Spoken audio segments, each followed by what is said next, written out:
Okay, so it's been a while since I've done an update,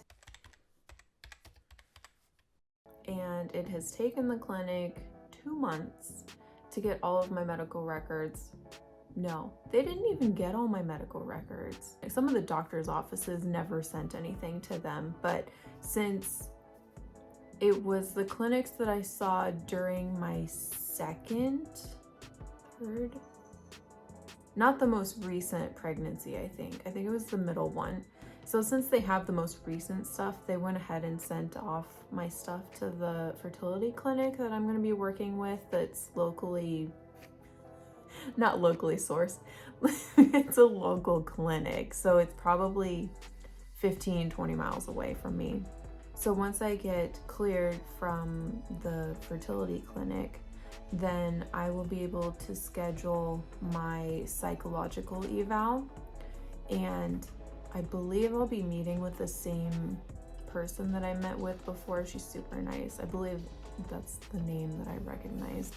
So anyway, after I get that, I will go ahead and schedule the psychological evaluation, and my surrogate coordinator is like, it's a long meeting, so make sure you have time to, like, a block of time to do this interview. So hopefully she has some later appointments so I don't have to go in the middle of the day, because I'm thinking it's gonna be like 2 or 3 hours long, which it's a bit much, but it shouldn't be a problem. So hopefully she has some late appointments, but yeah, that's the update that I have today. Today I had my psychological evaluation. So I talked to a psychologist, one of the two. I can't remember. She's got a bunch of doctor letters behind her name. She's super nice. I really like talking with her. She's very friendly and straight to the point. So we talked a little bit about, why I wanted to do another surrogacy, what had changed. When I first signed back up with the agency, I was like, why do I need to do another psychological test? You know that I'm not crazy already, But they told me that because I had moved and it had been several years, whatever, they wanted to do another one just to make sure that mentally, mental health wise, I'm still healthy, I guess. So yeah, we had a very long conversation. The same questions that I had talked with the surrogate coordinator about, more of the tougher questions that needed to be answered. They want to make sure that I'm willing to do what the intended parents want when it comes to certain things. So of course we had the conversation about termination and various uncomfortable conversations like that. I mean, everything went really well. At the end, she wanted me to fill out the questionnaire again, which is like 300 questions. It's a lot easier than it used to be. When I did it the first time, it was like a booklet and you had to like college style color in the bubbles. So, I mean, that's nice that you don't have to do that, but it's still a lot. That many questions, it took me a while. But I mean, they were yes and no questions, which was nice. There were some that repeated themselves. The wording was slightly different, but the basic concept was the same. Like, would you make an effective leader? And that was one question I think I answered differently the 2 or 3 times that it was in the questionnaire, because I don't consider myself a leader, but I do have a leadership role. So I kept thinking, do I put yes? Do I put no? Do I put yes? Do I put no?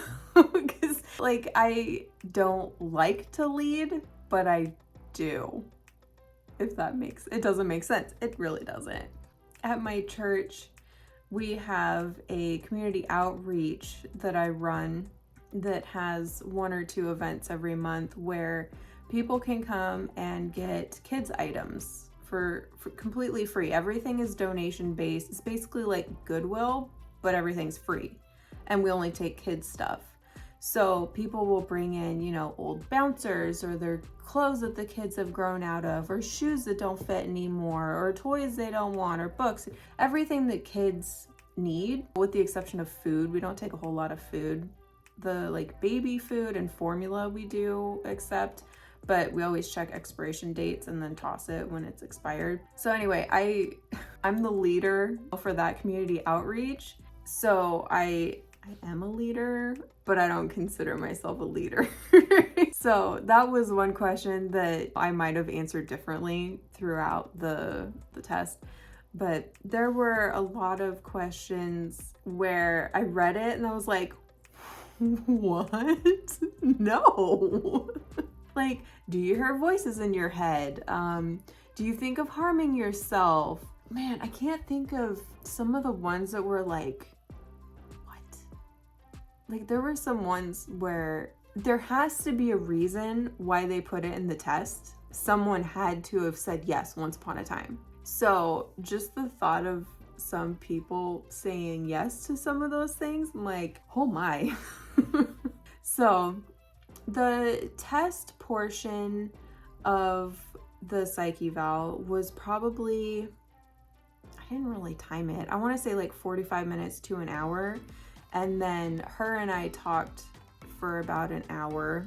The appointment was set for 5 o'clock and I accidentally stayed late at work. I was trying to find the Zoom link, you know, login information, the meeting ID and password that she said she was going to email to me, and couldn't find it anywhere. I've looked for like 20 minutes in my email trying to find it, couldn't find it.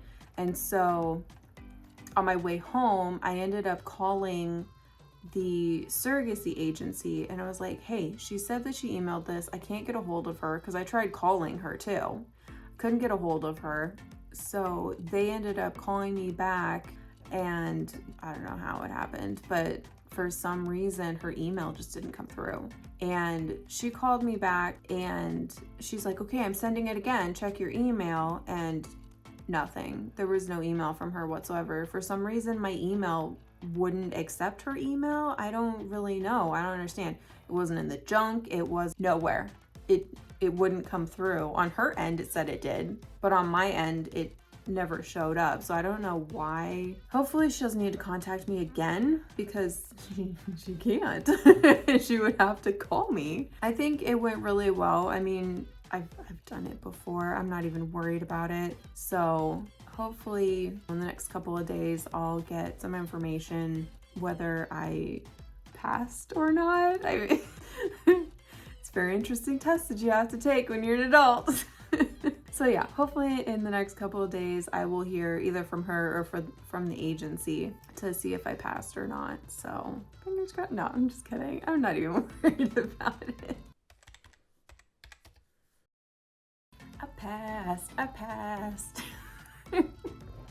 I wasn't even worried about it. So it is a couple days later and the agency texted me and told me that I passed and that they should be receiving the report from the psychologist, you know, in the next couple of days. So moving on to the next steps.